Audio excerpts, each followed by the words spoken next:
Okay, so thank you so much, everyone, for joining. Jesse and I are thrilled that we were able to come to you. We had originally hoped to host this workshop in Lima as part of the Ocean and a High CO2 World Meeting.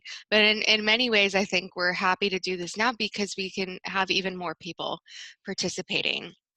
This workshop is all about how, as a scientist, you can inform policy and how policy can help strengthen your science and sort of the nuts and bolts of how to do that. And throughout this workshop, you'll hear specific examples. You'll actually hear from some of your fellow scientists, Dr. Dick Feely and Dr. Martin Hernandez-Ayon. And you'll also have an opportunity to meet some of your fellow participants in a breakout room to sort of just talk about what you're thinking and get to know a few extra people. And know that this isn't the end, this is just the beginning of this conversation with us. We really want to help you go forward with any plans to engage with government officials or policymakers in your country. And the Ocean Foundation and the OA Alliance are here. We're ready to help you, and we'll provide some information at the end of this workshop on how to do that. So I'm going to quickly introduce the Ocean Foundation, and then I'll hand it off to Jesse, who will help open this workshop for us. For those who are not familiar, the Ocean Foundation is the only community foundation for the ocean, and we are dedicated to reversing the trend of destruction of ocean environments around the world. And the way that we do this as a community foundation is really by supporting and strengthening other groups, whether through providing grants or services or helping run programs when we feel that there's a need for somebody to step up. Our International Ocean Acidification Initiative is really as old as the organization itself. It's something that our president, Mark Spalding, who you'll hear from momentarily, has been very concerned with ever since he was a professor in San Diego and saw his colleagues studying this issue. And so we have sort of an interdisciplinary goal of trying to help communities monitor the changes in ocean chemistry, understand those risks that those changes pose to society and economies, and then respond with good policy based on good science. Some of the ways in which we do that, especially some of the ways that we work with scientists such as yourselves, is that we have developed, along with a number of partners, something called Go On in a Box, which you might have heard of. And this is trying to basically make it more accessible to collect high quality ocean acidification data. And so this is a suite of equipment to collect weather quality OA data that we've deployed around the world and is open source list. We also provide specific scholarship opportunities for scientists to collaborate through the peer-to-peer program scholarship. And then finally, and the focus of this workshop, another big service we provide to scientists is help kind of bridging that science policy gap and really connecting scientists to legislatures so that legislation can be science-based, so that there can be well-informed policy that also strengthens scientific outcomes. And to give you a quick glimpse of sort of where we've worked, you can see where we have kit recipients around the world. We have led policy trainings. We have also helped pass regional resolutions on ocean acidification, which, if that sounds really wonky to you as a scientist, don't worry, we're going to break it down later. And then we've also distributed a number of peer-to-peer scholarships. So that's my lightning fast introduction to our program, just to give you some context. And I'm going to turn it over to Jesse now. Great. Well, thank you, Alexis, and really echo the thanks everyone being here today. Honored to be able to be co-hosting this with Ocean Foundation, Alexis, Mark, Alejandra, and Courtney, as well as their team members. And so for those of you who are new to the Alliance, I'm just going to give, again, a lightning introduction just so you get a sense of who we are and how some of our work has been brought to this discussion today. So we were created in 2016 by the 3 state governments of California, Oregon, Washington, and the province of British Columbia in Canada in direct response to some of the first ever observed impacts of ocean acidification on oyster hatchery production across the North American West Coast. There you go. Thanks, Alexis.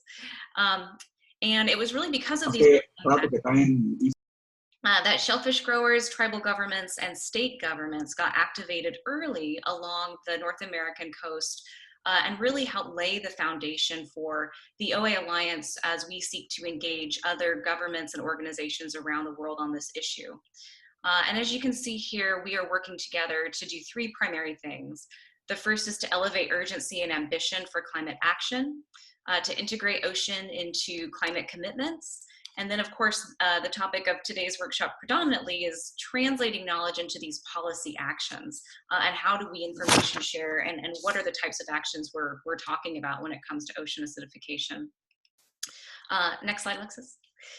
So I'm quickly going to highlight our membership because it's indeed the discussions and interactions that we have had with our members that is helping to inform our perspective and our content for some of today's presentations. So over the last 4 years, we have been hearing a lot of questions from governments and stakeholders about ocean acidification, and particularly things like, why should they be concerned about ocean acidification and other climate-related changing ocean conditions? Why should they learn more about OA science occurring in their region, or even advocate for increased science and monitoring and research in their region? And why should they strategize about local and regional actions? Is there anything they can really do? And so it's these questions and discussions that you can see comes from a diverse set of governments, national, state, tribal, and city, as well as several other associations that we really want to consolidate and bring some of that learning here today. And so in order to engage our membership and help accomplish these collective goals, the Alliance has called for the creation of what we call OA action plans. And these action plans really are meant to be a framework or a vehicle for governments to describe the types of actions that members are going to take or will take in their regions. And as you'll hear from many of the presentations today, because OA is a multi-sector issue, it's relevant to climate mitigation and adaptation, to ocean and land management, food security, coastal resilience, aquaculture, and fisheries. And therefore, it's really essential that there's this high-level coordination between ocean and climate experts, scientists, policy implementers, and other impacted communities. And it's that type of multi-sectoral engagement that the Alliance, groups like Ocean Foundation, have worked to drive and elicit. And really, it's that type of multi-sectoral perspective and engagement that's critical for any meaningful long-term approaches to successfully understanding and addressing OA. So before we get started, I'll just give you a peek at the agenda. I think we've seen it, but just to give you a sense, we're really setting up a discussion to explore what do policymakers really want to know about ocean acidification, and how can the science community help answer their questions and even provide feedback on the direction of some of these national or regional strategies. And we'll talk a lot about establishing the feedback loop between the science and policymakers. So we'll kick off with a little presentation about framing your messages and framing your work with some key messages. We'll turn it over to Mark Spalding to talk about international commitments and frameworks that OA efforts can help support. And then give some case studies of how some of this policy development and priority setting has come together through action plans, through legislation, or other mechanisms. And then from there, we'll take a break. So that'll be sort of the top heavy portion. And then we'll move into something that's a little bit more interactive. Alexis will cover some examples of how scientists have successfully engaged. And then we'll use a worksheet to go into some breakout sessions. We'll see how far we get today, if we need to shorten some of that discussion time. Hopefully we won't. And then come back and do a little bit of a report out. So that's what we've got on the docket today. And before we get started, we just wanted to get a little bit of a feedback from you all of who's in the room right now and what your experience with some of these topics have been so far. So what you can do is go to menti.com in your browser right now, enter that code there, or in the chat box, there's just a direct link to the poll that Courtney has sent around and maybe even can send around again. And what we'll do is give you just a minute to get there, and I'll start showing the responses on my screen so we can get a collective sense of where we're all starting from this afternoon. Great. Jesse, just let me know when to stop sharing my screen, Okay. and then you can take over. I think I can steal it from you. Let's see. Oh, okay. Great. Okay. Good, good, good. I think I can just do this. Okay. All right. So we'll give folks a second, like I said, just to get oriented here. So the first question, of course, is of the participants today, sort of what background do you come from? And of course, this is maybe insufficient, so apologies if you don't see yourself reflected in this assortment, but hopefully will give us all some sense of who's in the room today. Okay. All right. So seeing a lot of academic university scientists, government scientists, which is great. That's really we have gotten our target audience to the table, which is good to note. Okay, so we'll move on to our second question quickly. How many of you are associated with an existing OA monitoring network?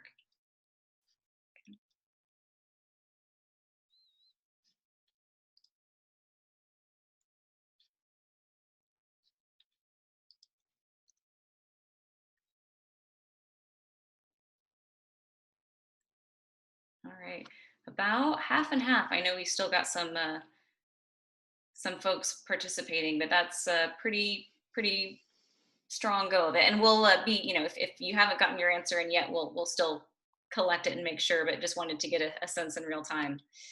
Well, that's great. That's a good place to start from today.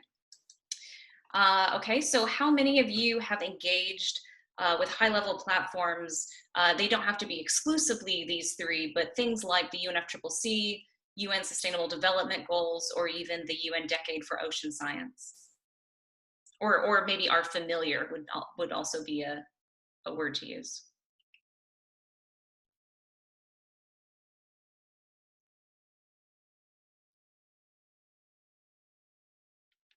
Great. Wow, that's excellent. Okay. And last question, I think here, how many of you have engaged with policymakers in your region? And this doesn't necessarily mean, you know, have crafted legislation, but have created meetings or reached out or attended events.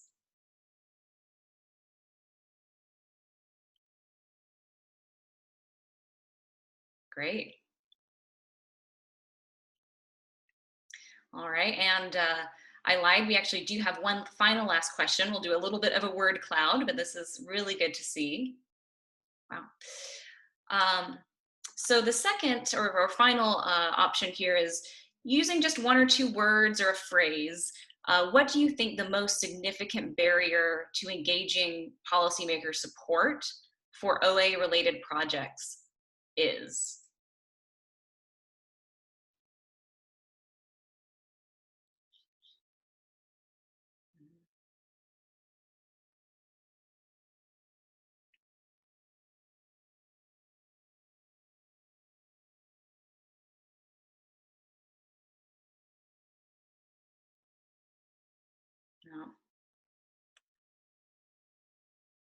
No.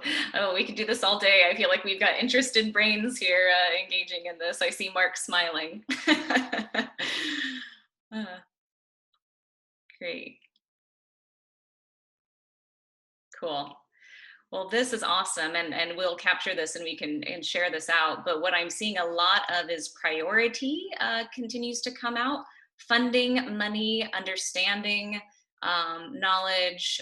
These are all great, and I really look forward to combing through these when we conclude. So definitely seeing the priority setting as a really key issue coming out here.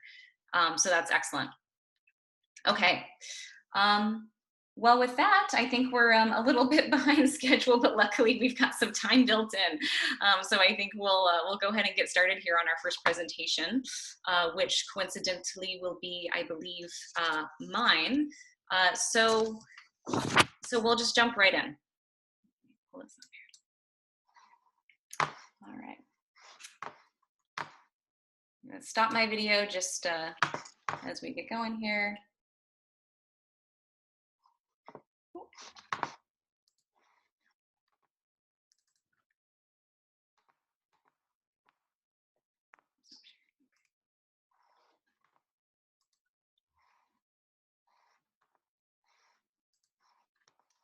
All right, Alexis, how does this look to you? Looks great. Great. Okay, I'll put myself on the timer here because I know we've got a lot of great presentations to get through, but hopefully this will give us a sense of really where to begin and thinking about overall, how are we identifying the messages and how do we want to frame ocean acidification work in a way that will most resonate with our policymakers. Okay. So one of my favorite slides on this topic actually came from a politician, a state senator in Washington state, who basically said, this is what policymakers care about. And you can see here, it's jobs, jobs, jobs, getting reelected, jobs, because it gets you reelected. And I can tell you, having worked in state politics myself, that he is not necessarily wrong. But I think the takeaway here is that policymakers are usually hyper-focused on issues that they can help solve on a relatively short-term basis, often because they are constantly having to demonstrate success. So the more that we can help policymakers and politicians understand how OA fits into these issues that they already care about, and how OA science can contribute to existing priorities, that's really our goal here, and that's what we can do for the better. So what do policymakers really care about? Or specifically, what do they want to know when we talk to them about ocean acidification? So first, I'm going to provide a quick rundown of the most commonly asked questions, and then we will begin to address those questions specifically from a framework of how scientists can help engage with those questions. So commonly asked question number one, what are the species, economies, communities, or cultures that may be impacted? And most importantly, are they in my jurisdiction? This is the quickest way to make the case for the need to increase local, regional, and coastal knowledge about OA and changing conditions. Policymakers really want to know what is happening in their own region. So bringing them information about a global issue is much less compelling than talking about a potential risk or knowledge gaps that need to be filled at a local level. And really just knowing that in a lot of cases, a global stock take is just not enough. And so the more we can talk about the need to enhance that local information, I think the more compelling policymakers tend to find it. And then of course, not to be skipped here, the second bullet, does my constituency know about these issues? And importantly, this is where non-science partners are invaluable. Most successful policy approaches have occurred because engaged scientists and stakeholders and community leaders were willing to talk about the issue to policymakers. So is OA different than other climate issues? And is there anything that will make a difference now that we can do? And so we hear a lot of this, you know, we are already working to reduce carbon emissions. What more do you want us to do? And will anything we do locally or regionally really make a difference? And then we also hear a lot of discussion about why should we focus on OA compared to other urgent issues like warming, sea level rise, or extreme weather events, which are great questions. And one thing I just want to note is that I think it can be, you know, frequently perceived, talking about ocean acidification, as just more bad news. You know, one more thing in a suite of climate emergencies or other competing priorities that feels a little bit doom and gloom. And so I think colleagues at the state of Oregon are working on some messaging strategies around OA and hypoxia. And the three takeaways I really liked that they had from their learning exchanges were the importance of acknowledging uncertainty, but also building motivation for action and creating hope for the future. And I've heard Sam DuPont, I believe, through colleagues at Ocean Foundation and folks that I know you have probably engaged with, talking about coming with solutions, or at least coming with recommendations. And that's really something that policymakers want. They want to have a task, they want to do something. And so another question, even if you do have an engaged audience who is willing to chat with you, their question is going to be, what should our priorities be? And obviously this came up in the word cloud. They're saying there's only so much time and money to invest. Where do we even begin? What are the species or ecosystems we should focus on?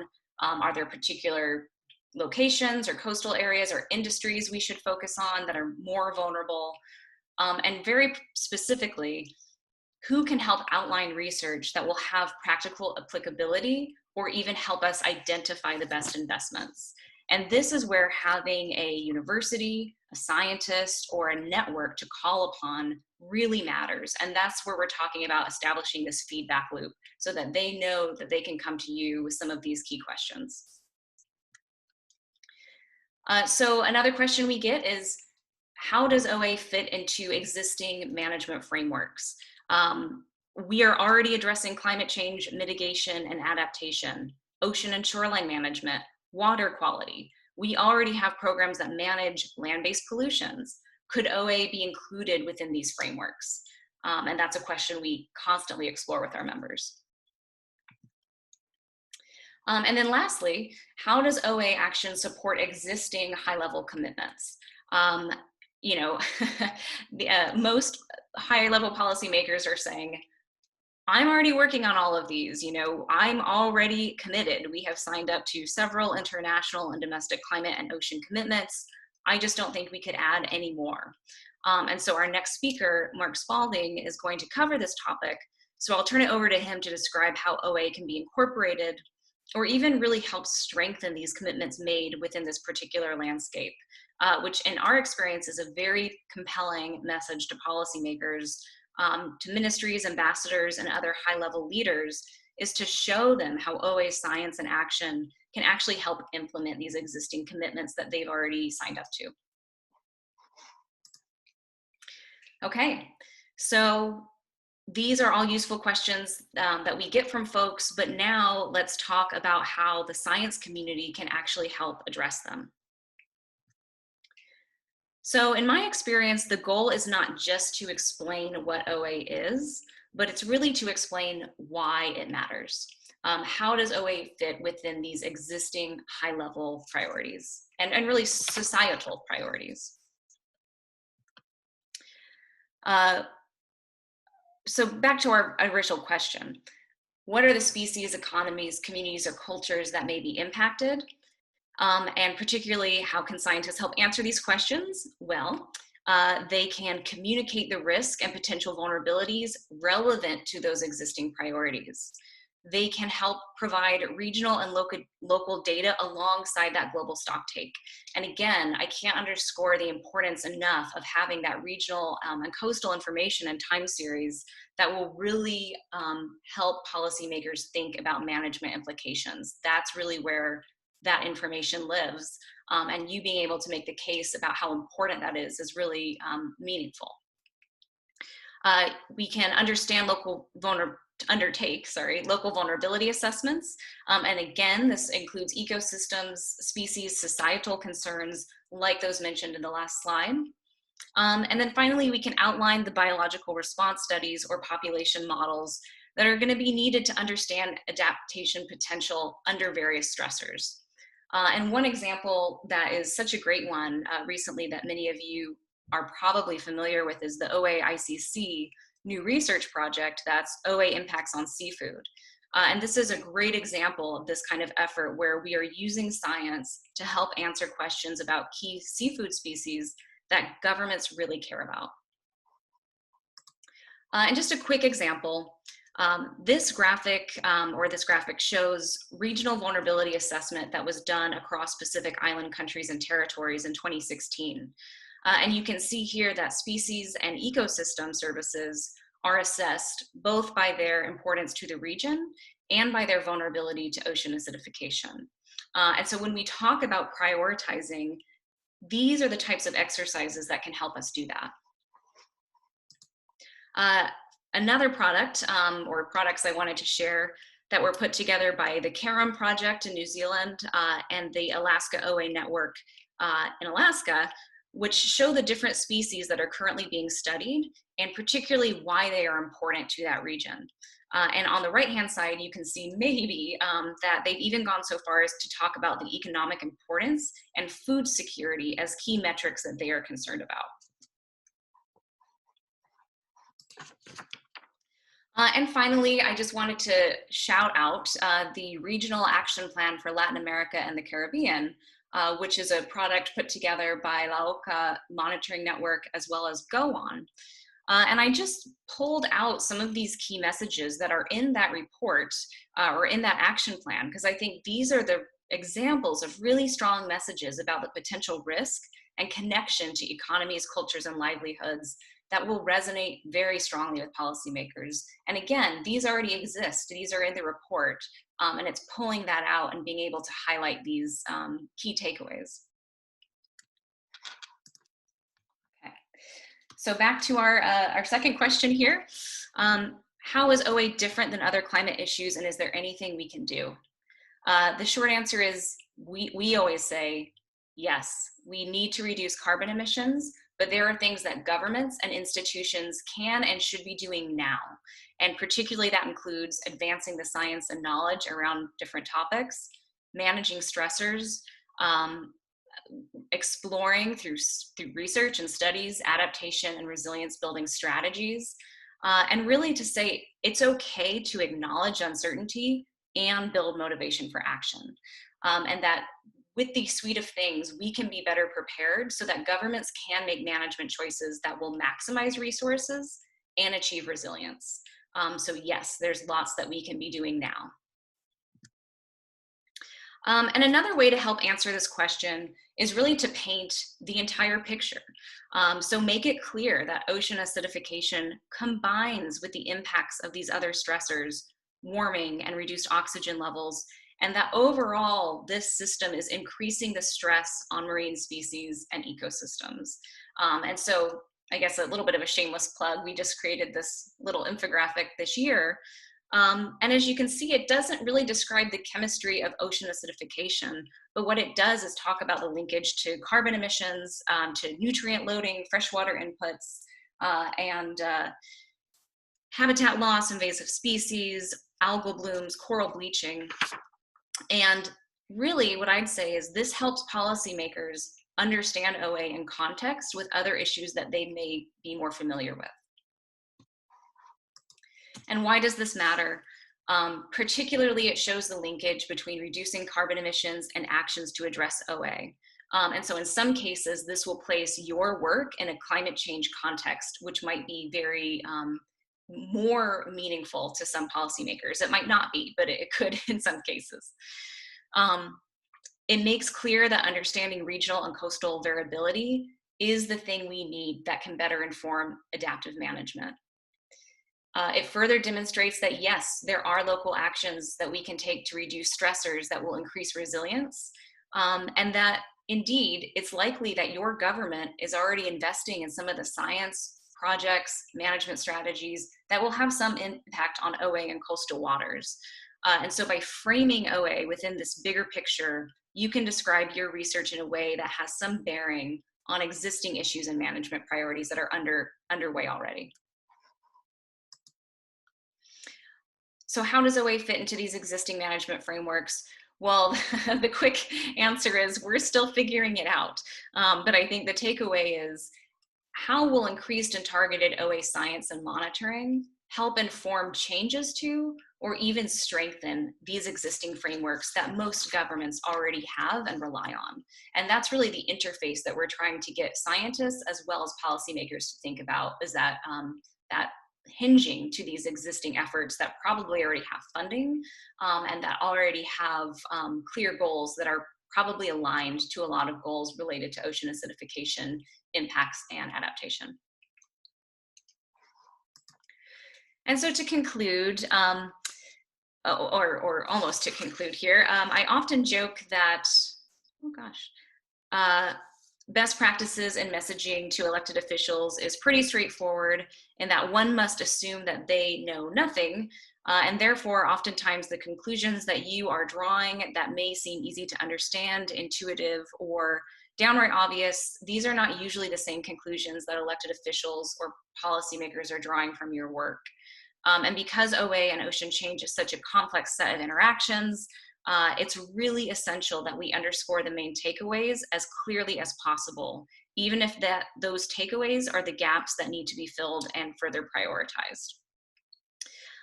And so I'll just close with, a comment about the types of questions that decision makers really need help with. That is, what additional research, monitoring, modeling knowledge could be added to existing programs to make that data and information um, more robust? What additional research will help us assess risk to what or whom, and how do we conduct successful multi-driver experiments? Those are all things that they need help answering. And I'll just conclude with a quick story that I really enjoyed. It actually occurred during Go On's OA week earlier last month. And a scientist shared a story that the Ministry of Science asked him about the rate and scope of OA's impact in his country. And I thought it was such an interesting example. How do we communicate that, one, the answer to that question is not simple, and also communicate that the need for more investment in coastal research is simply urgent? And so these are the types of questions and discussions we want more policymakers at the highest levels to engage in. And ideally, these are the, we want to help government and stakeholders see how existing efforts can be leveraged to expand or incorporate a more sustained focus on OA and climate ocean change. Whew. Okay, so with that, I think I have my slides a little bit out of order, but here's one more closing slide conclusion to think about these high-level themes. I think we're on time enough to answer a couple, maybe take a question or two if there are any. Courtney or Alexis showing up in the chat box. I just see that people would like that graphic of the paint the entire picture. So I'm sure people would appreciate you sending that out. And please feel free, everyone, to type questions as we go into the chat box, and we'll do our best to answer them in real time. But any that we're not able to answer, we will follow up with. Mm-hmm. Great. So I think perhaps maybe we'll shift to Mark's presentation, and then that will leave us more time later on for discussion and questions. Great. So I'm going to go ahead and share my screen.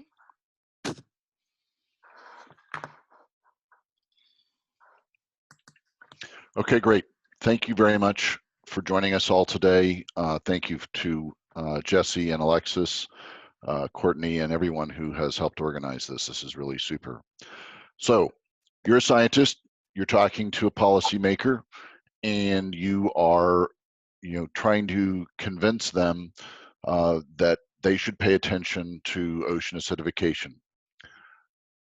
You've already heard that you mentioned jobs, the economy, jobs, the economy, jobs, the economy, jobs, the economy.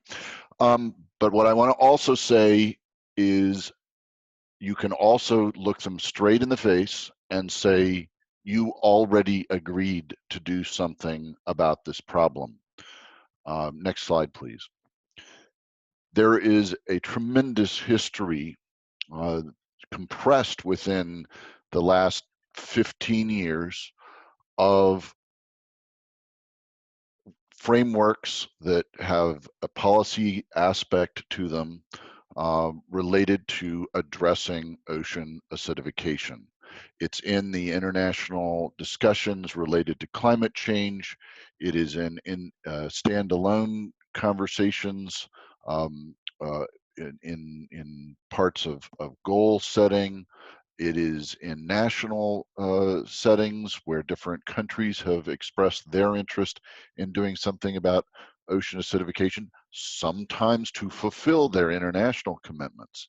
It is also about local action. We've seen many subnational governments pass legislation related to ocean acidification.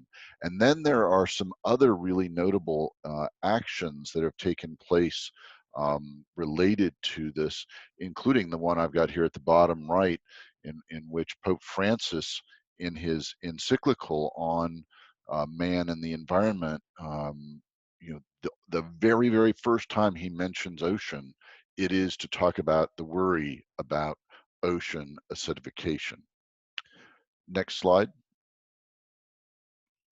So I'm going to touch on a few of these as part of the context that is critical here. The Monaco Declaration, SDG 14, Monaco Declaration in the past, SDG 14 current, the UN Decade of Ocean Science about to be launched next year, and then some other contextual pieces, the Paris Agreement, Commonwealth Blue Charter, and existing commitments. Next slide. So, to me, this is the critical example in the history of ocean acidification for scientists talking to policymakers. This was the instance in which I think 155 scientists from 26 nations got together and said, this is a problem. This is a problem that's going to affect things we care about. This is going to affect socioeconomic aspects of our nations, and we need to do something about it. It is a fantastic document. It is, stood the test of time, and it is, tremendously good language to explain, translating ocean acidification for policymakers. Next slide. SDG 14 is probably the place where you can stand on and talk about the fact that your government, whoever government you're talking to, has highly likely committed to doing something.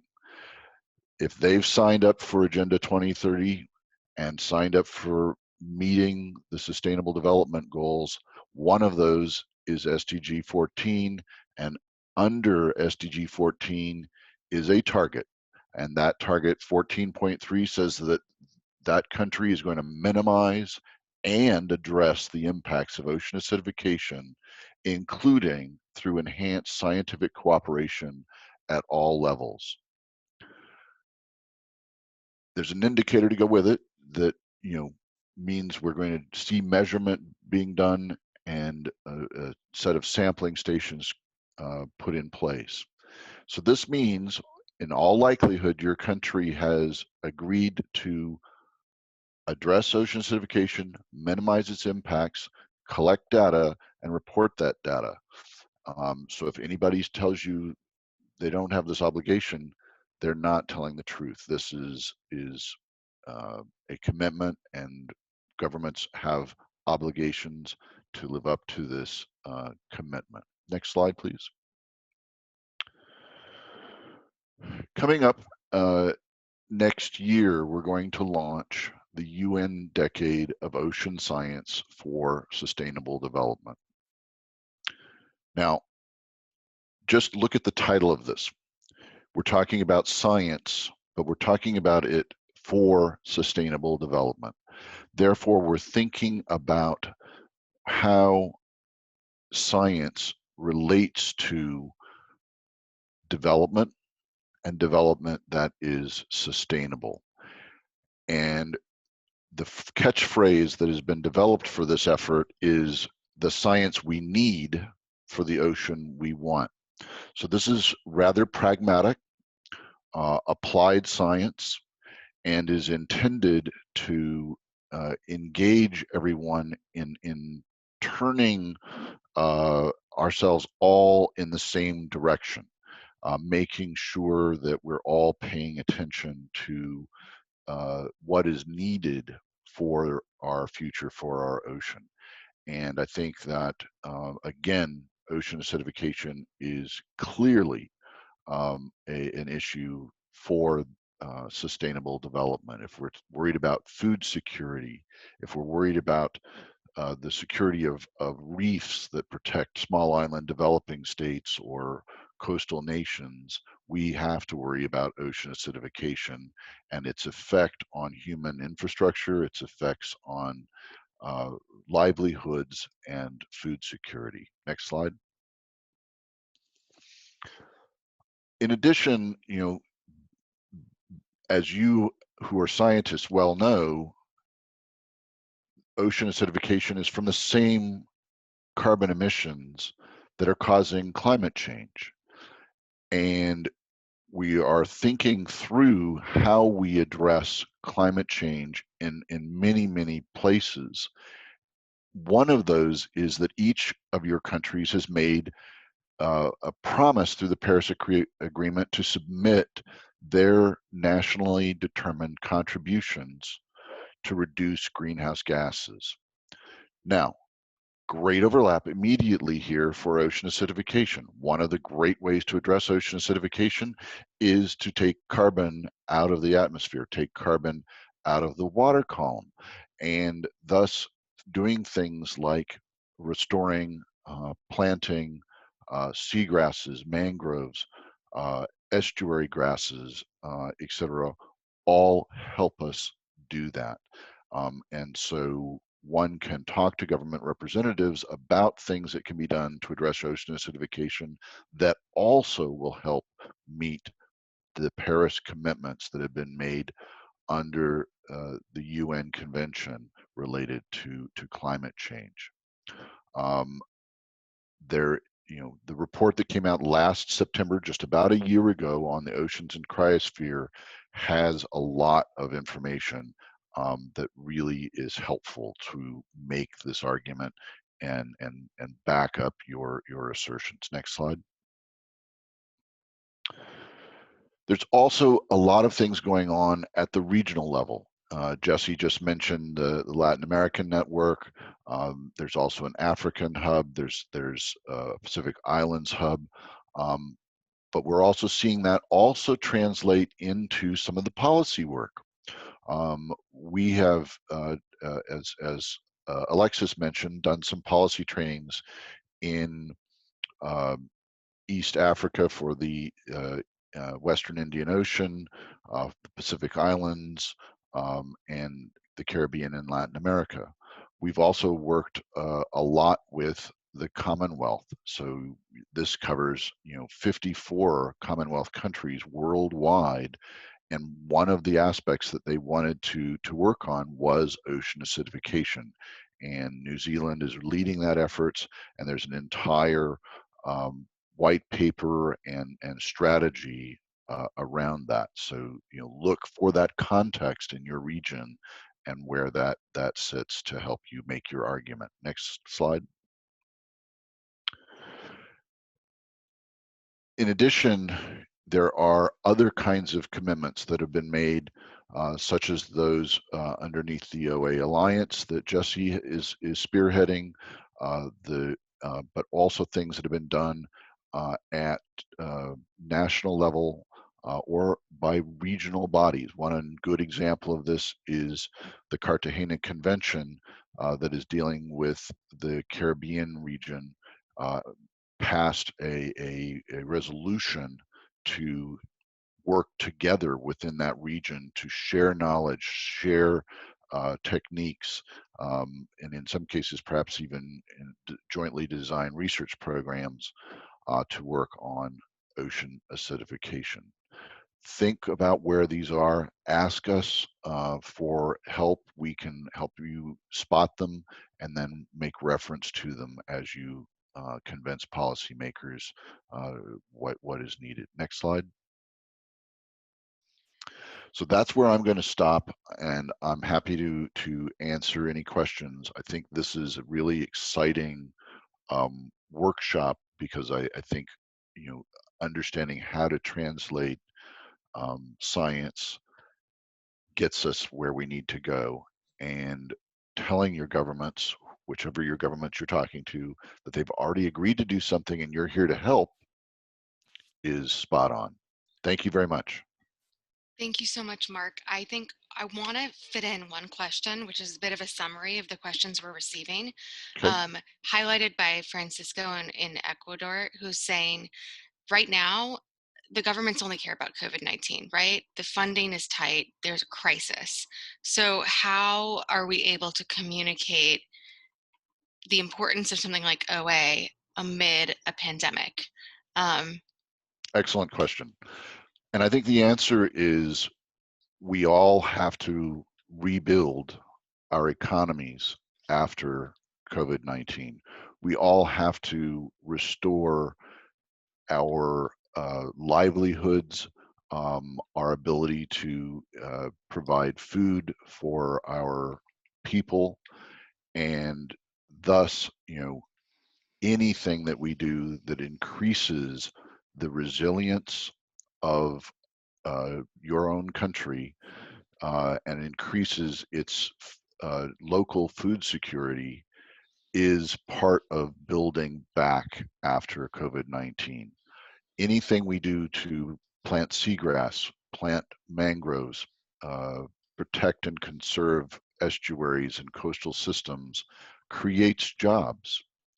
Anything we do to measure chemistry change in the ocean and monitor it and report on it creates jobs.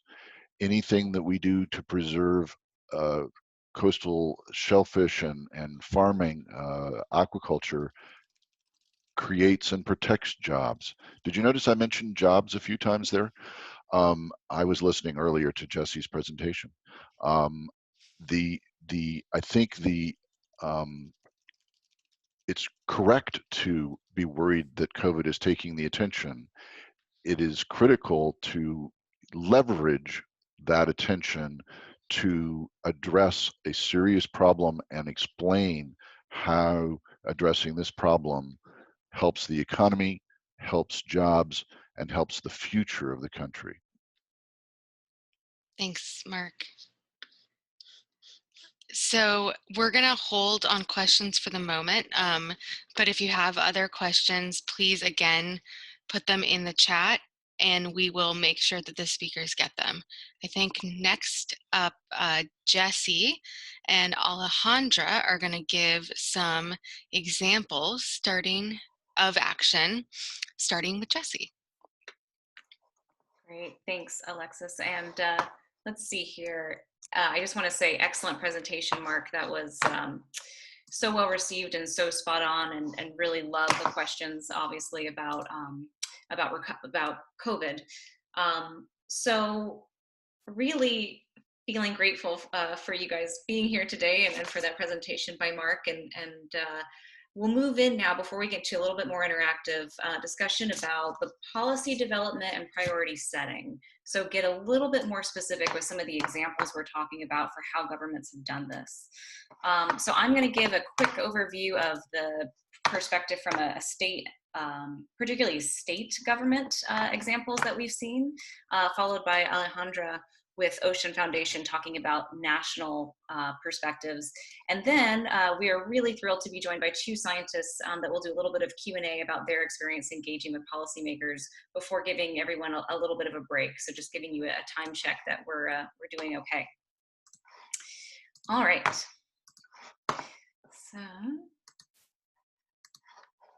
So as I mentioned, let's see here, apologies. Turn that off.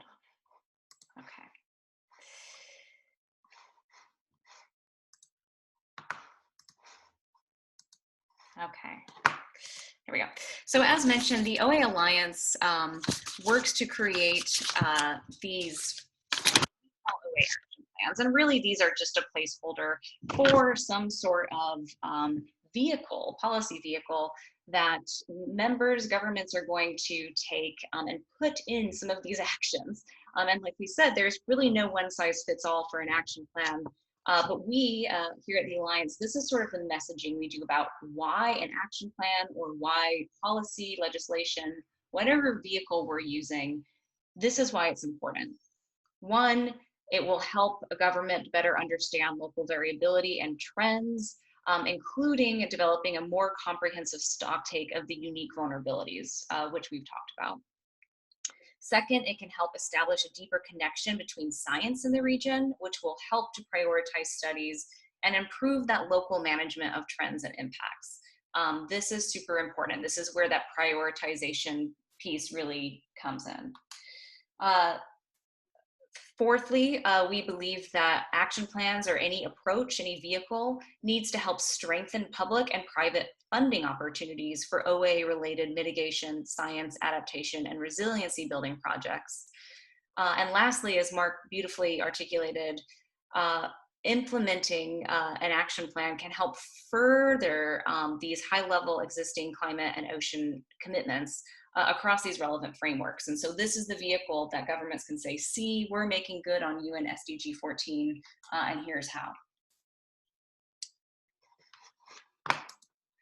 And so to help our members or even you all as individuals accomplish this goal, we do have a toolkit that really has a mix of actions. Again, it's not necessarily a prescription for a policy framework or legislation, but it is a list of example actions that policymakers could include in whatever vehicle they choose to use. And so we can send this link around. I think we have done that. And recalling again that some might decide to incorporate OA into existing climate action plans or ocean and shoreline management policies. Others might create a task force or a standalone OA action plan. There is no one size fits all, and we're very interested in different governments exploring what works best for them. And the components of an action plan, and I think we've all heard these expressed today, so I won't belittle, or I won't read them verbatim, but you can see here are the buckets of things. And the toolkit is nice because it gives examples within these buckets, and governments can sort of say, oh, okay, well, we're sort of already doing this, or we could, expand our monitoring work in this way, or we could connect with a partner in the region doing this work and help fund it. So it just gives a framework for people thinking about breaking these down into buckets and not starting with this overwhelming issue that they don't really know where to begin with. And so just a couple examples here in Washington State, and what I really want to focus on is how policy has helped inform specific scientific inquiry throughout these action plans. So in Washington State, you'll hear later from Dr. Feely, who will talk about his experience with the Blue Ribbon Panel in Washington, which was this holistic look at the issue and a course for priority recommendations across the state. And of course, this also meant that recommendations could then be supported and carried out by state government, from different agencies, from private partners, from universities, and even from industry. So even though the state created the framework and the list of priorities, various entities are carrying out those actions. And so this is a great way for that science university interface with the government to say, that's something that we can do, and a great way to align those priorities. So one thing I just want to pull out of the action plan in Washington, it had several items, including initiatives around climate policies to reduce the state's carbon dioxide emissions. It launched and funded the OA Research Center at the University of Washington, which is a really important outcome of that effort. And it also improved the state's understanding of various pilot projects, like what the role of kelp might be in ameliorating or remediating different conditions. And particularly in this plan, I just want to note that there was an emphasis on shellfish. Obviously, that was the alarm bell, that was the crash that caused all this concern. And so enhancing wide-scale monitoring with real-time information sharing to collect the data that would particularly support shellfish hatchery practices. And examples like that include, buffering of seawater, shell dissolution, trying out different aeration techniques. That was all in the action plan. And so now the state legislature is actually able to help support and fund some of the work being done by the university, as well as partner with some of the industry growers who are trying out some of these experiments in partnership with researchers. And so this is just a great example of that collaboration, and something like an action plan or any policy vehicle can help bring people together to the table around. And just second quick example from a state government, California's action plan was created in 2018.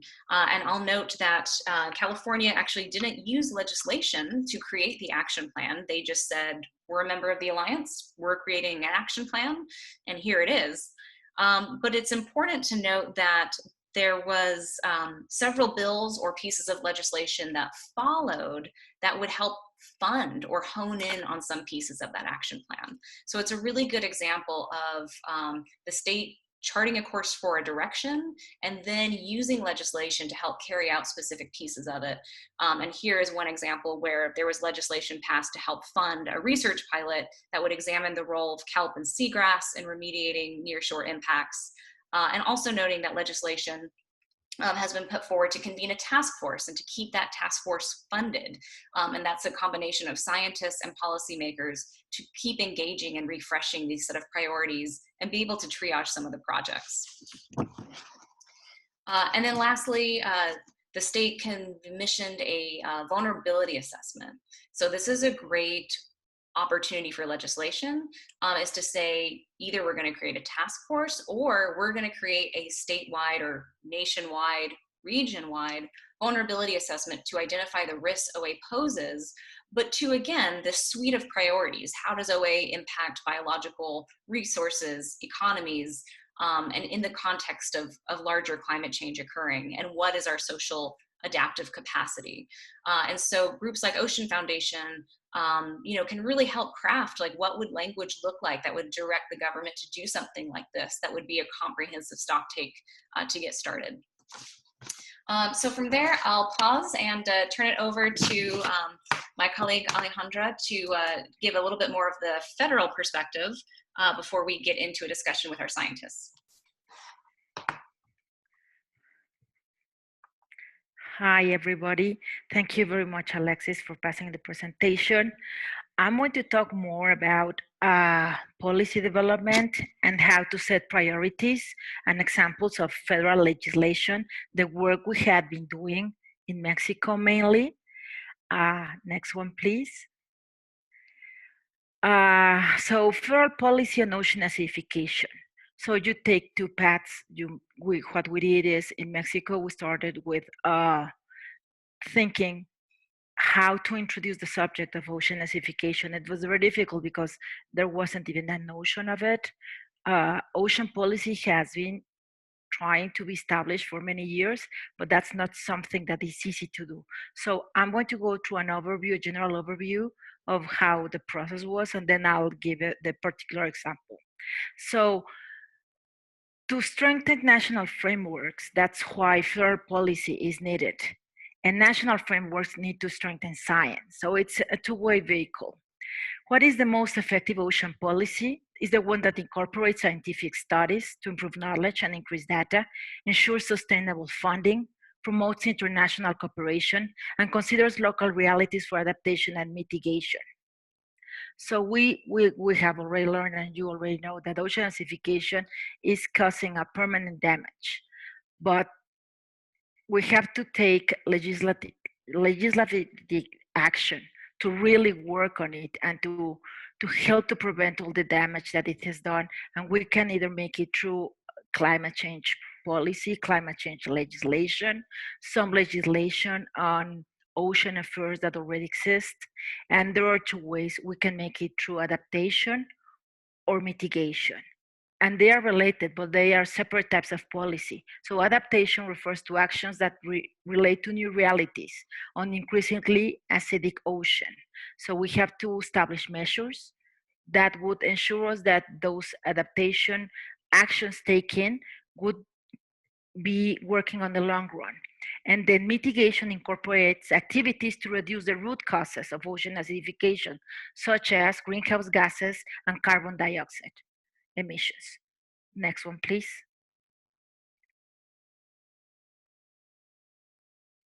So how can we do this? We have to get the message across. We have to be able to see together policymakers. We have to get them in the same room. We have to work directly with them to develop persuasive local relevant messages to promote and encourage action. So we have to bring the experts to them. So we have to see who are the experts in each of our countries that are already working notion acidification, and we have to make them a champion on that. So we have to sit everybody together in the same room. We can also bring other legislatures to talk with them and have learning exchanges. So that's another way we have done this. We have brought senators to talk with senators. Next one, please. So the process is you have to think of the relevant science and what would be the talking points. So the basic of the science so that you can translate it to policymakers, because it's not an easy task to talk science to policymakers or to politicians. So then we have to explore what would be the policy solutions, because each nation has a different setting, a different way on engaging, how science is taken into account in each country. So then you have to establish specific policy actions to the needs of each community. So many of the examples that Jesse has presented or that Mark has worked in the different states in United States or working in Fiji or working with Mexico has been a very different approach because they have a different way of engaging science. Next one, please. So you have to establish a baseline of coastal conditions and to monitor changes over time. You have to have an agency or create one or think of which agency that already exists could take these tasks. And then you have to frame the scope of the problem and the effects it has on marine life and the economic part of it, because you'll need financing to have this monitoring taking on. So also public-private relationships could take this effort. A lot of universities already work on this, so you can engagement to work into this. And you have to identify the actions that can be taken to mitigate and adapt to the changing ocean chemistry. So that would be part of what the legislation must be addressing. Next one, please. So the key to success is collaboration. So you have to have all the groups working together. So legislatures create adaptive management plans and appropriate funds for additional research. You have to have industry that would identify the problems and implement solutions. And you'll have to have the scientists identifying the patterns and the vulnerabilities of ecosystems and species all working together. Next one, please. So we have already written this guidebook on OA legislation, which is available. You can see it. So it has information of different legislative approaches that have been taken, the initiatives on the regional level, national legislations of national. So this is a resource that can be used. And also we have a proprietary law that can be adapted to these issues. Next one, please. So the way we did it in Mexico, we first did some national and regional policy training. First, we went to the Cartagena Convention and addressed the issue on ocean acidification, and we passed a resolution with Mexico. And at the same time, we were invited to the Senate to start working with them, and we gave classes one-to-one. We brought the scientists to the Senate to work on them and had training sessions, which was very interesting to see how they got interested in the subject and start thinking bigger on how to do this. The next one, please. So then we had a training for the whole Senate. So in last year in October, we were invited back to the commission to participate as the organizer of a forum that was called the Ocean and Seas of Mexico, Challenges and Opportunities for Sustainable Development. And one of the panels was on ocean acidification, which was the way we started our strategy. And we proposed, we started to build that that we've been working on with them, and at the same time we're working with the government on the administrative part of creating a plan. Next one, please.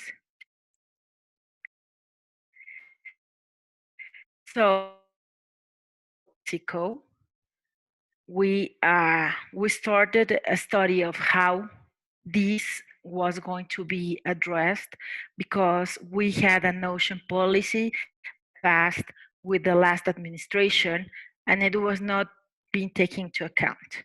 So we had to find which organizations and government agencies and universities were doing monitoring.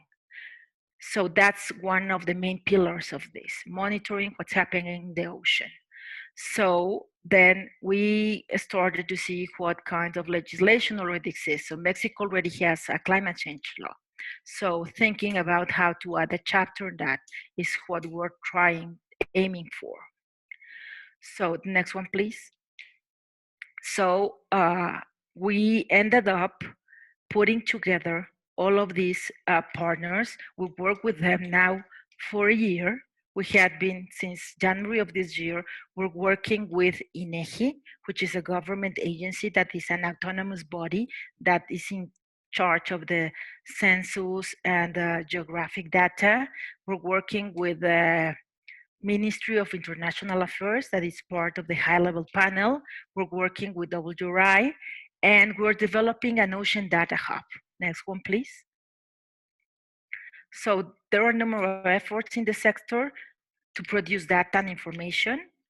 Those are the regions that you can see that they have information for, but none of them are in the same database. Next one, please. So there is a lack of coordination between the producers and between the users of the information. So we went up doing a survey, finding out what was missing and trying to integrate and articulate this data. Next one, please. So we're working under the high-level panel blue papers because Mexico is one of the members of the high-level panel for a sustainable ocean economy. So this is giving us an impulse through the international affairs.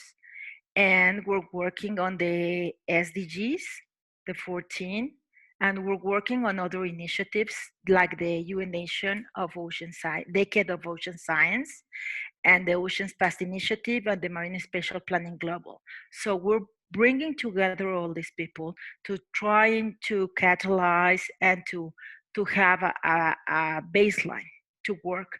So next one, please. So between INEGI, there is this scientific committee that would be part of a regular panel that would be reviewing what this ocean policy and having the statistics would help us create all this information. Next one, please. So the main objective of the project is to increase the existing knowledge of the ocean and coastal ecosystem to support decision making.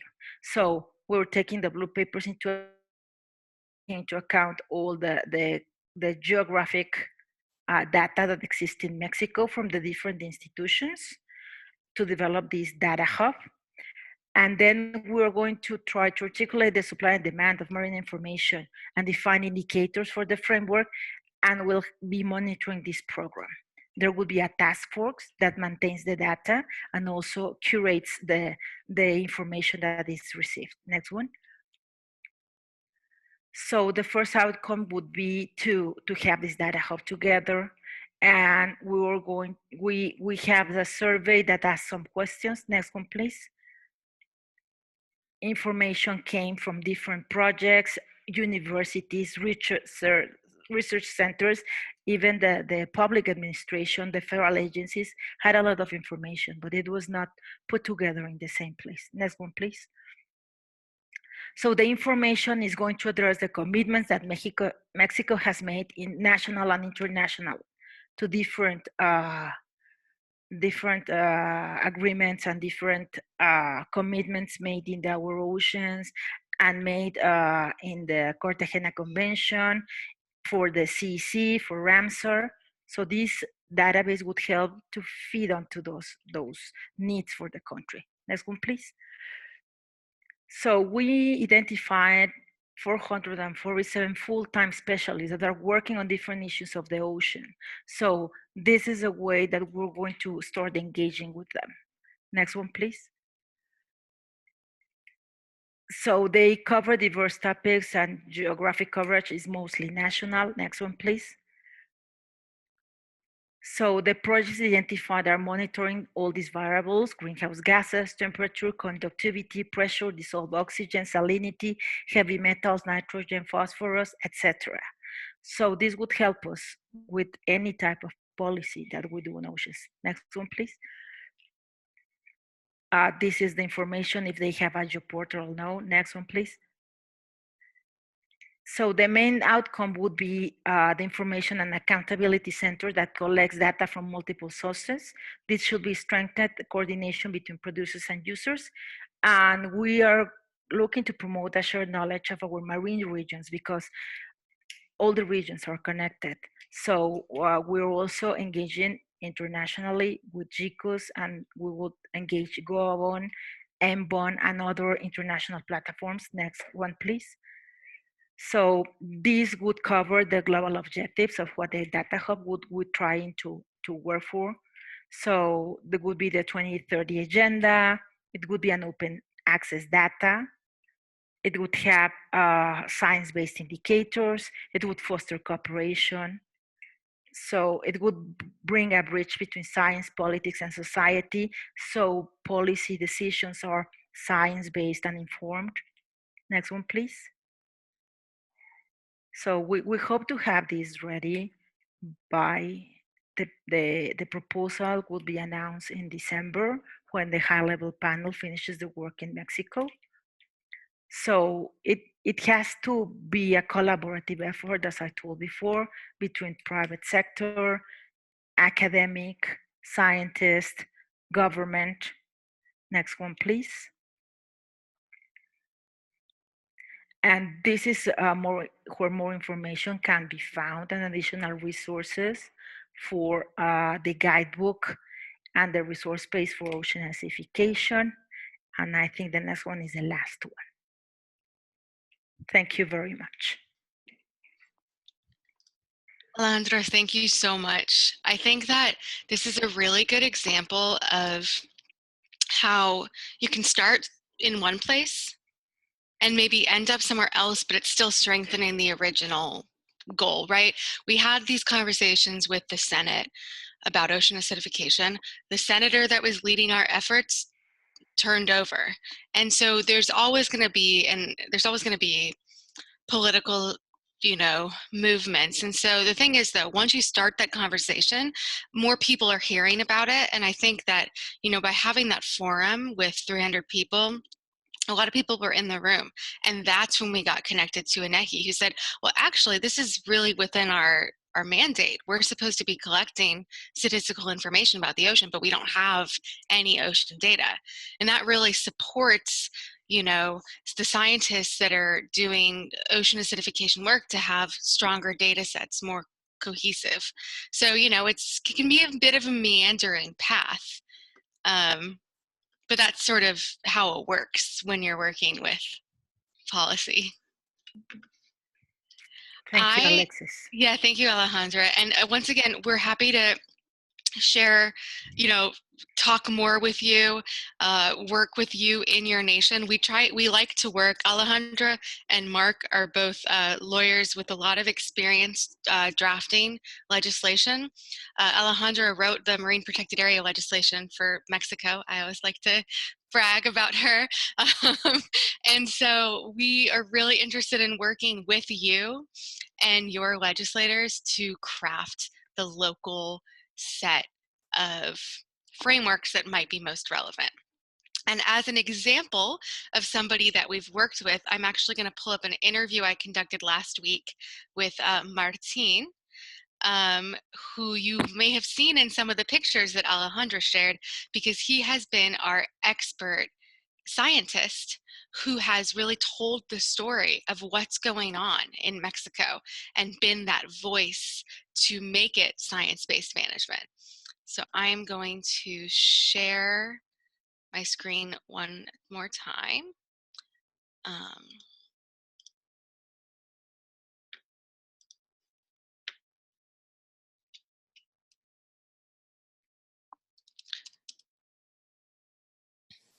I'm hopeful it will work.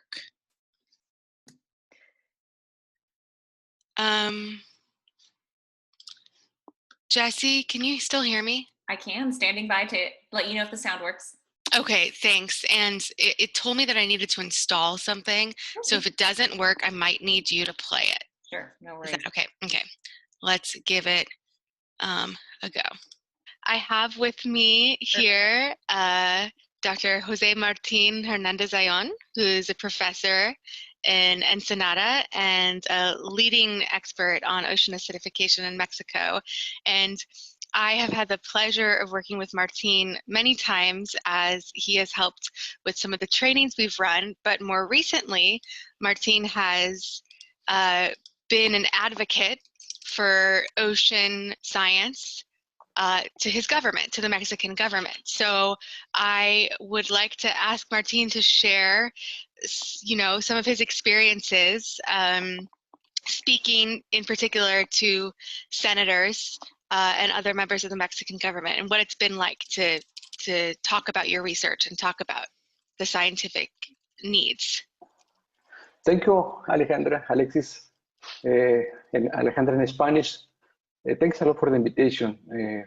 In reality, this topic was important for me as a scientist, but need to be more important as a country about that. My experience on that was really with many colors.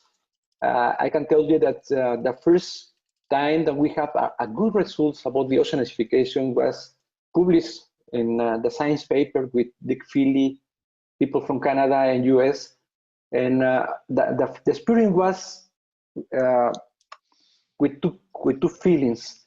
On one side, I was so happy as a scientist to be publishing these results in this level of journal, of course, but was together with a combination of this feeling that you was in the moment to share a not good news, because to be talking about waters could tell us that something is happening, not good for other organisms, maybe feel not so happy in reality, I can tell you.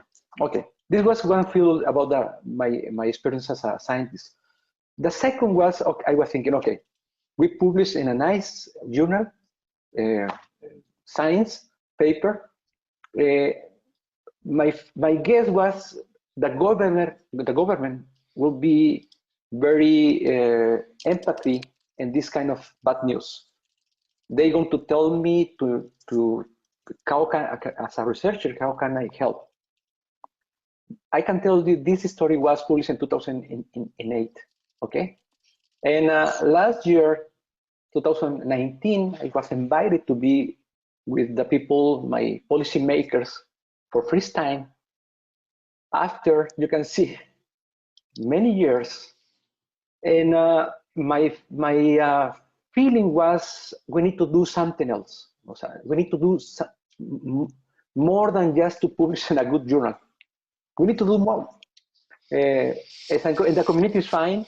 Many citations, many reference, many people using these papers as a reference, but the policymakers, the community, the social environment was not really informed. This means that we are wrong about that. This means that we need to do different channels to communicate this kind of information. In reality, thanks to the Ocean Foundation, who was involved in with people, policymakers, they opened the door for Martin to the science paper information to share it with this community. The Ocean Foundation is this personality in combination of policy, people, expert, also an environment. I think this is that kind of sweet and personalities who need to be working with scientists because open the door to communicate. And I think what the stars who be in the line last year to be able finally, after many years, to be able to share. And then I have these two feelings about that. For one side, we have a good data, good results. Of course, we need, after this publication, we have many, many more questions. We are learning, we're still learning about that, about the corrosive waters and how to share with the people. And but in the other sides, it's more clear to me that we need to do more about that, to be together with other professionals, to communicate, to invite you to open the door, and finally to go with this information, not only for the academic people, for the policymakers. There are many scientists attending the workshop who maybe have never presented their work to policymakers or spoken to policymakers. Do you have any advice for scientists who are interested in sitting down with policymakers? Maybe there are no recipe, because I was talking with Dick Feely, and you're lucky when in the senators, with the policymakers, there are people really with the background about ecology, with the background about biology. When you know that, is okay, you have the strategy to say, okay, we have the language to communicate. In Mexico, there are maybe it's people more related with the as a lawyers, straight lawyers, or with different engineers, different environment. Then you need to be more. You can get the information about who will be on the table, which is their backgrounds, and help you as a speaker to prepare your material. So I was able to interview Martin for much longer, but I wanted to give you just a sneak peek of that conversation. And I know that Martin would be happy to answer your questions later. He's online, so if you have any questions for him in the chat. But we're going to go actually ahead to our next interviewee, who you heard a preview from. He's one of Martin's colleagues. So Jesse, over to you. Great. Thanks so much, Alexis. And yeah, really appreciate everyone's participation. And Martin, super happy to have you on the line. Let's see, Dr. Feely, can you hear me okay? And are you able to turn on your video? And we'll do a little bit of a Q&A with you here in real time, and then maybe invite Martin to join for a little bit of questions from the audience. I can hear you fine. I'm ready to go. Fantastic. Okay, let me put you learning how to do this for the recording. Okay. So somebody who doesn't need a ton of introduction and has already been referenced throughout the discussion this morning, but for those of you who aren't familiar, Dr. Feely is a senior scientist with NOAA's Pacific Marine Environmental Lab. His research includes carbon cycling and ocean acidification, specifically mechanisms for controlling sources and sinks anthropogenic CO2 in the oceans and impacts to marine ecosystems. And as you have heard, he has a very long history of engaging with policymakers, both in Washington, along the North American West Coast, and around the world. And so to make sure that we have time, I'll just go ahead and jump right into questions, Dr. Feely. So you were engaged in the Washington State Blue Ribbon Panel, which was created by the governor in 2012, and it included multiple members like university researchers, federal scientists, oyster industry, and other aquaculture representatives, state elected officials, state agencies, tribal governments, and even some NGOs. And you as a body were charged with identifying actions and setting priorities for the state's response. So priorities has been something that's been brought up a lot today already. And at the beginning of the presentation, you saw that one of the challenges that were listed for communicating with policymakers is how do we set priorities? So I'd love to hear from you. Can you describe how difficult it was to set priorities across this group? And as a scientist, what did you feel your role was or sometimes wasn't in helping policy leaders make good choices about what should get done first, especially knowing there might be limited funding, other time constraints? How did you feel like your role as a scientist helped contribute to that priority setting? Thank you for that question. We were very, very fortunate to have Bill Ruckelshaus and Jay Manning lead the panel, and they really helped us focus some of the questions that were asked of the scientists. We were given the opportunity to present our knowledge at that time, and we were really addressing an issue that was of great interest to many of the local policymakers because we had a severe impact at the hatcheries that occurred in 2006 and 2007, and they were trying to address the hatchery problem. As Mark said earlier, this is jobs, jobs, jobs. And the hatcheries were losing jobs, and the hatcheries were impacted so dramatically by ocean acidification that some of the hatcheries left the area. So it was a very difficult time with a very severe problem that we were having in Washington State. And so when we got together, they were very interested to hear what the scientists had to say and what our understanding was at that time. And I can remember quite clearly Jay Manning asking us what we know, what we don't know, and how soon can we provide the answers that they really wanted. That is, what is the impact of ocean acidification on the marine organisms that were part of our economy, just as you said earlier, and do our local sources of acidification make a difference? Do the additional CO2 from local sources make a difference?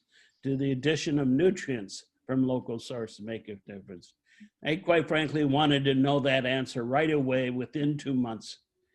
And we had to say, that's not possible because you have to fund the research to find that information out. And so we had to set priorities that resulted in bills to the state legislature, working together with the federal government and the counties and the tribal nations to develop those priorities of what research had to be done. As we heard earlier, monitoring was at the top of the list. But we said something different. We said we have to monitor both the chemistry and the biology simultaneously. And in doing so, we could establish that cause-effect relationship, and we could establish the kind of work that's needed so that we could inform the models with the understanding of how the biology is impacted by the chemistry. So we suggested that, okay, in addition to doing the monitoring, we also have to develop the modeling, which did not exist at the time, to allow the local policymakers to know how these impacts would affect their region, their locality, and their economic area of interest. And really, by that interaction back and forth, by setting those priorities, by developing the budget.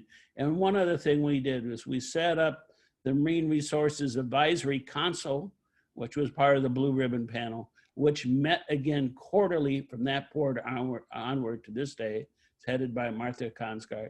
And that council brought everybody together once a quarter to reassess where our priorities are, to reassess the request to the legislature every single biennium, and to develop the plans and update those plans every year.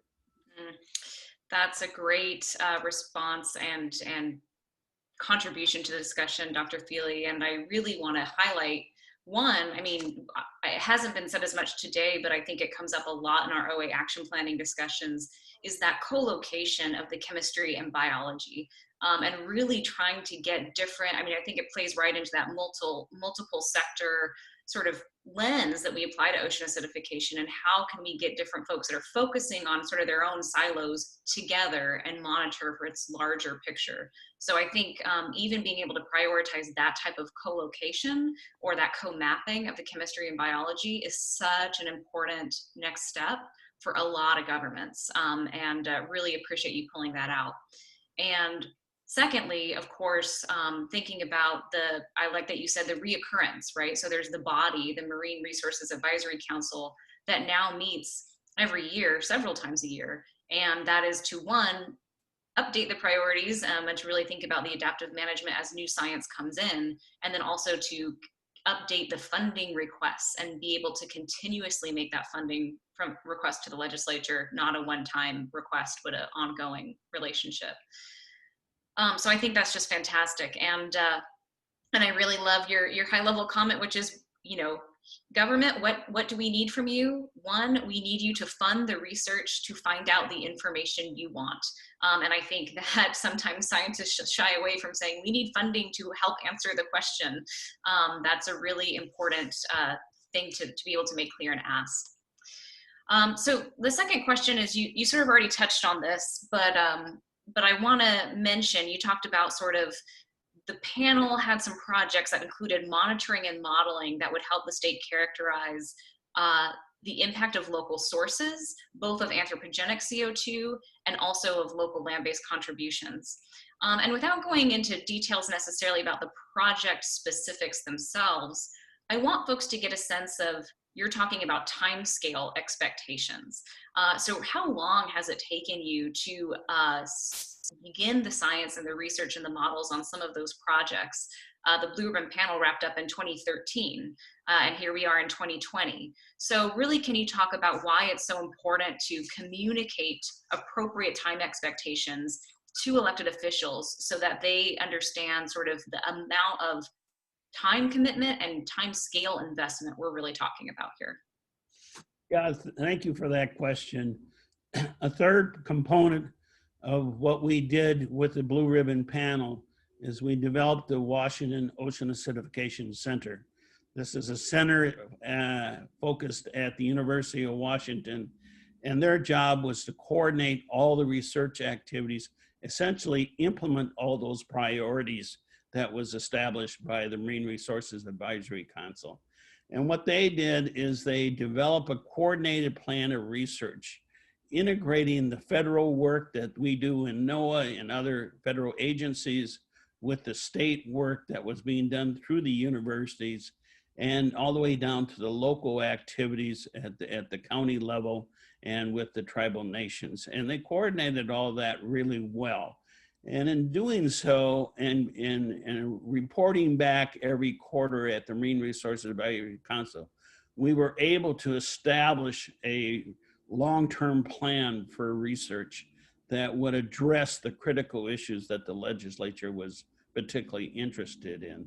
And this turns out to be, it was a critical step that the Blue Ribbon panel put together, because it provided the leadership to develop a long-term plan and really address the issues that were most important to the policymakers. And the way we did this is that the policymakers came together at each of the Marine Resource Advisory Council meetings. We reestablished every single time what our scientific discoveries were at the time, and we established the next steps. And what would happen is that the policy makers would want to know, okay, what can we accomplish in the next biennium? What can we accomplish over the next year or 2 years? And how do we take the steps that are needed? How do we establish a modeling program? It'll take 5, 10 years. How do we establish a research program that fits in with the modeling program? So by this dialogue back and forth, question and answer, we established the priorities, we established research, we established the funding direction and the funding sources by pulling together the sources of data, scientific information and scientific funding from the various sources. We integrated beautifully the work of the state and the federal government, working together, providing the strengths and weaknesses, and provided an addendum to that report in 2017, and in addition to that, we provided information that went into go-on reports that are going out every year, and the strategic plan for the nation, which was just published this past July. So in all this process, we kept updating, integrating, establishing the coordination, and establishing the trust. And the big thing was the trust. Everybody respected each other's responsibilities. Everybody tried to answer the questions that the policymakers were asking us. And we had to show very clearly that what they asked us 2-3 years ago, we answered in due course of the science. And I was very, very proud when we published this past year the impact of nutrients on acidification in the Salish Sea, and could show Jay Manning that his question back in 2012 was answered by the scientists this year. Sometimes it takes that long a time to do that, but we do it. And that's that coordination that made that work. That's great. Well, thank you so much, Dr. Feely, for sharing your expertise and also just for being a leader and a trailblazer in your own right, both in Washington State and around the world. It is just a privilege to have you still in community with us here. And I think really I love your comment that, you want to think about actions on different timescales. Here's what we can do in the next 2 years and the funding we need. Here's 5, here's 10. And what that does is both help build out the realistic expectations, but it also helps, as Alexis mentioned, oftentimes you will get a senator, or a representative who's really interested, but then doesn't get reelected or leaves the legislature for whatever reason. And to have that continuation, to have a plan that everyone can get behind and that's approved, that last administration changes, last agency staff turnover, that can be really, really helpful. So with that, I would maybe ask Martine, if you're on the line and able to show your camera, and if you're willing to join us in that way. And it looks like Alexis has asked for questions to come directly into the chat box if we have any. And right after this, we'll take a little bit of break, give folks time to refresh for a couple minutes, and then we'll go into our last part of the workshop. But Dr. Ayan, are you with us? Yes, here we are. Thank you so much, and I having fun a lot of fun, learning a lot with Good. This nice group. Excellent. Well, it's just, pleasure to be both your company, and I think I'll just ask, a question to you all, maybe on behalf of folks here, which is, if you could tell, what we're going to be moving into the workshop phase after a short break is thinking about the next steps. So we've heard a lot of different modes of action. We've heard a lot of different types of frameworks and messages, but now leaving this workshop, what would you say, I'll just ask you both, what is your call, I'd say, to scientists on the phone here who might be at different levels of engaging with the work? What would you say is a call to action leaving this workshop? And I'll just open-end that to both of you, whether that's something small, like, call your partners and see if they're interested in setting up a meeting, or whether that's a communications product, whether that's a stock take of the work currently being done at their university. What is your sort of step one and call to action to the gathered audience? And I'll start with you, Dr. Feely, and close with you, Dr. Ayan. Yes, I think what I have learned over the years is that by interacting with the policymakers and the legislature, is that you begin to realize what scientific questions I need to address and why I need to address them, and what is important to the policymakers. And by engaging with them, you can actually make it work. You can actually get that science funded. And you begin to realize that your research is important, and you begin to realize what you need to do next and why you need to do it. So there's a call to action for scientists to get engaged, because they begin to see what the needs are and how they can respond with real good science that answer the questions that are needed. I think that's a big issue for scientists, is why should I work with the policymakers? This is the reason for it. because they provide you with the questions you need to answer as a scientist interested in environmental issues like this. Thank you, Dr. Feely. Dr. Ayan, over to you. Yes, well, I really, I totally agree with Dick Feely about that. Something in addition that I can share with you is for every country, for every local areas, you are familiar with the question they have, and you are also, you can listen what the government for the moment they are working on it are focused, right? I just say you're talking about jobs, of course they do, but also in the chat people was sharing us information about the pollution, environment issues, and economy, right? Linked with the some faster politician response. And this is true. It's what Dick Healy was talking. They normally, they want to remain in the government, remain in the power, but and the way that they can lead, they are able, they want to listen something that you can help about the environment, but also link it with jobs. But I in Latin America, we are very what I can say that very special for every country.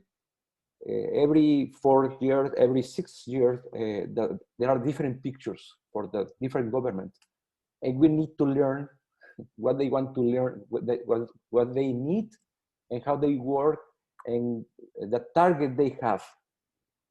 Every president have a different target.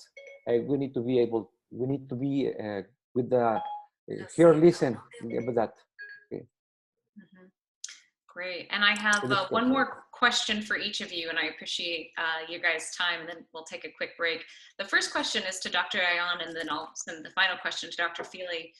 Dr. Ayan, I'd like to say, what do you think is a common misconception that scientists have about talking to policymakers? And I'll add the framing that I often hear a lot of concern that it will look like you are lobbying or sort of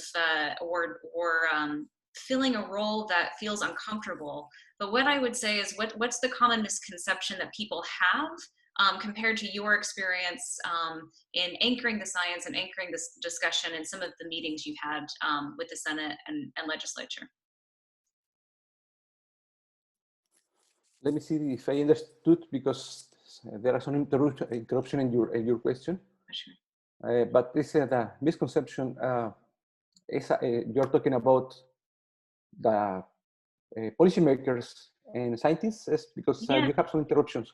Sure, I would say that misconceptions from scientists. What do you think that scientists assume about what it's going to be like talking to policymakers compared to your experience? What would you want people to know based upon some fears that maybe are not accurate?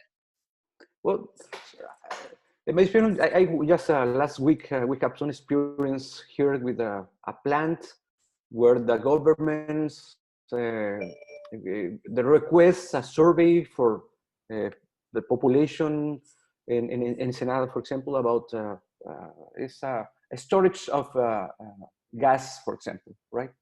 And some researchers try to say to the policymakers that please wait, please, we need more information. And they try to communicate that, just give us a little more time, right? Mm-hmm. But it was funny, this part, because in the radio and the television, we try to say, we listen that there's something wrong with with this storage area from this plant for gasoline and those oil components. And you can see that the two phases separate. The researcher tried to say, in the way that he communicates with science words, listen, the emissions are so high, and we can increase the CO2 in the atmosphere, and give us more information, because you don't ask to the specialists. But the government way to work on that was we're going to survey to the people, in all the community here in Ensenada. But we were totally disagree with the way that he communicate, because he asked to people who was not really informed. And then we misconcept the way that we apparently we are not talking in the same radio frequency, right? Mm-hmm. We supposedly assume that we are very clear with data. We are clear with the information, with real data numbers. But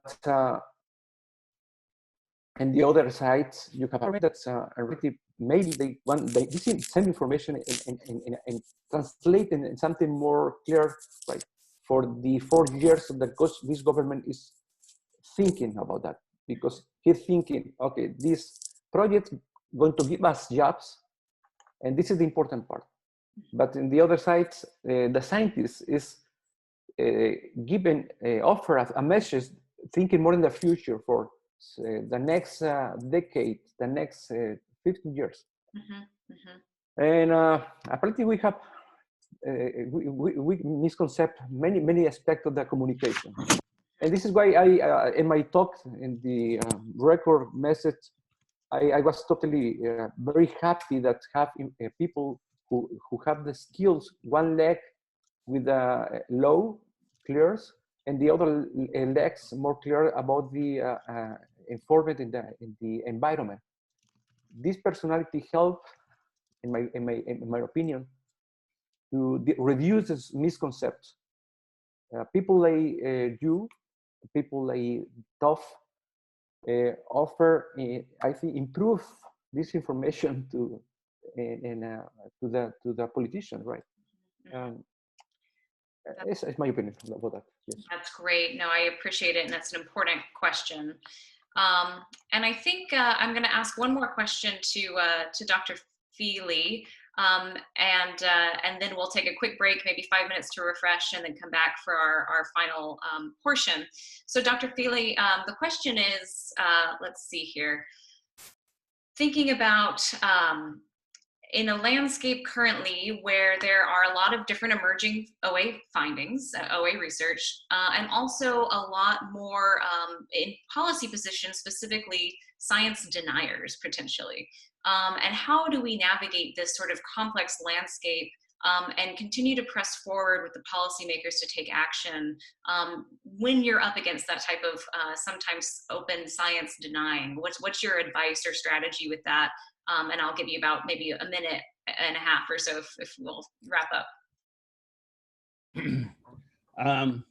I've always taken the stance that communicating directly with science deniers has led to information gaps that we need as scientists to resolve. They usually bring up issues of uncertainty in the observations, or uncertainty about what we know and don't know about the science.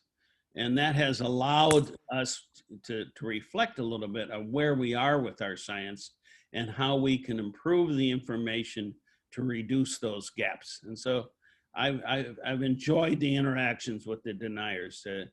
At the moment, they'll say what they're going to say, and it allows you to then reflect on what is known and what is not known, and how to formulate a better understanding of science. An example I have is a denier suggested to me that the ocean acidification process we had on the West Coast was all due to the natural process of upwelling. And I realized that we didn't have the answer to that.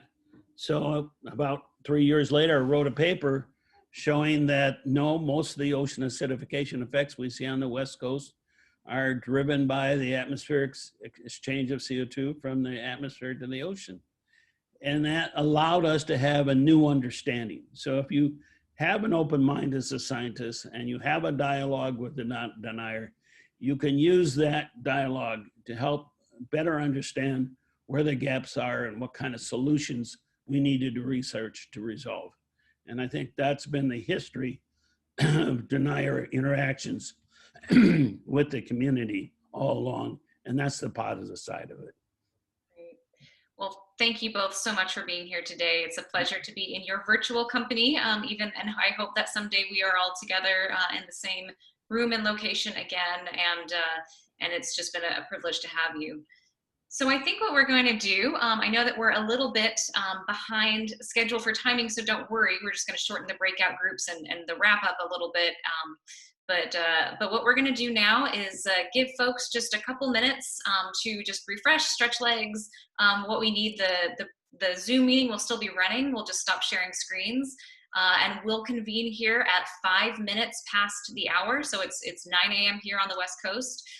So in 5 minutes, we'll come back. And Alexis is going to introduce the worksheet and introduce the assignment for the breakout rooms. We'll go into breakout rooms for about 10 to 15 minutes and come back for a final survey. So come on back. We'll get started here in just about 5 minutes and really appreciate your time. So get water, get coffee, and we'll talk to you shortly.